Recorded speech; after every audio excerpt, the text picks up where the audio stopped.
I'm Rachel Wiest with Triangle MLS, and I'm here with Stacy Hankinson. Hello, Stacy. Hello, Rachel. And we're going to take a look at August. We are. Yes, it's the August market. You're going to look at August. Yes, it's going to be very exciting. So, inventory levels, we'll start out with that. That's where we always start. As always. Down 3% compared to August of a year ago, which is about where we kind of thought we'd be, because now we're not double-digit percentage decreases, we're single percentage digit increases. But the good news is that inventory increased between July and August. Ooh. So everybody got back from vacation and they put their house on the market. Ooh, not everybody, but enough to give us an increase. Give us a little bump. We'll take it. Take it. Oh, absolutely. We will definitely take it. So how about with regard to new listings then? There must have been some new homes still trucking away, up 17%. Resales down 13%. So we keep begging for resale inventory. Yeah. There's a lot of explanations, which we've talked about behind that. Number of houses listed during the month, which was good, up 5% compared to August a year ago. Oh. Really, really good.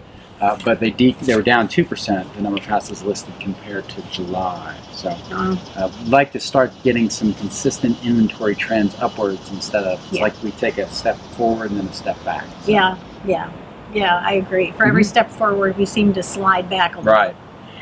Okay, so how about how many sales went under contract? Well, they maybe put their houses on the market, but buyers kind of stayed on vacation. Oh. They did. Okay, that's not good. They were at the beach instead of buying houses. So pending sales were down 1% compared to August of last year. They were down 6% compared to July. That's the seasonal aspect of the market. Yeah. Weren't too enthused about August pending sales being down, but we'll just have to see if that's just a 1 month outlier, or if that's a trend that's going to continue.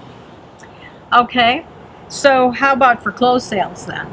Because pendings were down a little bit last month. Right. But closed sales up 4% year to date. Ah. That's good. Not the same percentages that we had last year and the year before, but up is better than not up. Yes. So increased 4% compared to August of 2016, down 9% compared to July of 2017. So once again, that's the seasonality of the market. I think the other thing that we need to mention here is our brothers and sisters in Houston and Florida. I mean, can you imagine trying to do this report there? I mean, what happens to their real estate market? No. So we'll take our +4. Apparently, they cranked to a dead stop. Right.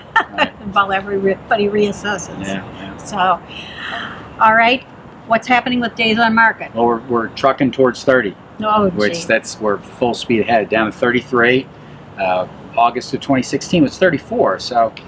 August, strangely, with not as much activity during the peak months, is seen, still has a very, very low days on the market. And 33, remember this time, most of last year we were in the high 30s, low 40s. Right. This year we've been in the high 30s, going down in the low 30s. And let's see if we can break 30. That's your goal for this, for the rest of the third quarter and the fourth quarter. So you can get the average under 30 days. Okay. Well, we've got to speed up those applications and due diligence periods and so forth. Yep. Okay, so now what's happening with average price? Well, once again, really strong increases. Average overall is up 7%. Average resale price is up 6%.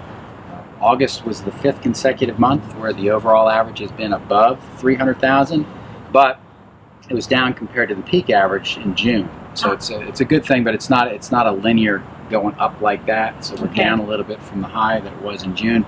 We're still above 300,000, and that's never happened in our market before. Okay. Interesting. Well, I guess we're maturing a little bit. Right. Okay, so now you're going to ask me about problem children. Yes, we have them. Okay, so remember that most of these metrics are not the problem children. Okay? Right. Those are the housing children that are behaving and selling quickly and for above list price and all that stuff. But we do have some problems out there, and it seems to be the defining mark is $475,000. Okay. So what really triggered this was I noticed there was a bunch of the number of withdrawn and expired listings were up compared to where they were last year by a large percentage. And I said, okay, let's see what the average list price in that was. And it was about $475,000. So and the average days on the market was about 120 days. So if you go back 4 months from August, these houses were listed towards the end of the first quarter and the second quarter, really in the peak of the market. Yeah. And that's really what we've heard from a lot of practitioners, saying that below 400 is smoking hot, but as you go above 400, things slow down. And I thought this metric about the expired listings, because that's really a failed listing. They tried to Sure. get the withdrawn listing can come off for any reason they number of want. reasons, But when you right. look at the average list price of the expired listings, that really tells you where the softness in the market is. Absolutely, absolutely.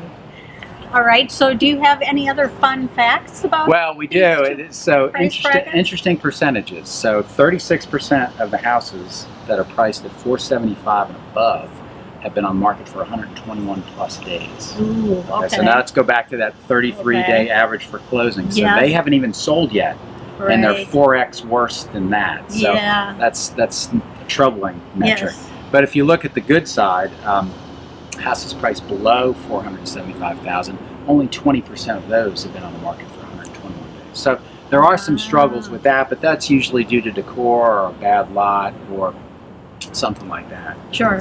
It's just one of those things that kind of jumped out at me this month, and I said, why was that expired percentage so high? And diving into the data, you see that what we've been told is there's softness in the market, and that 475,000 mark seems to be where that starts. Yeah. Well, clearly there are two very different markets operating in this area.